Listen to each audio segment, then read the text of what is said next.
Engineer Hersi Ali Said leo ameteuliwa tena kwa mara ya pili kutuongoza tena kuwa rais wa klabu yetu ya Young Africans kwa miaka mingine tena 4.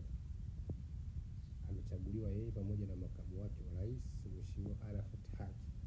Sisi kama wanayanga wananchi tumpongeze yeye pamoja na makamu wake wa rais pamoja na kamati tendaji yote.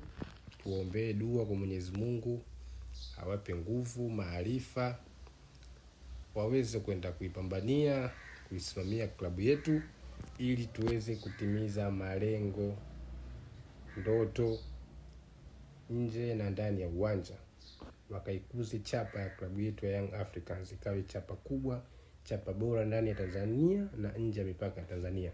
Hongera President, hongera Vice President na hongereni nyote kwenye kamati ya utendaji. Young Africans daima mbele, nyuma mwiko.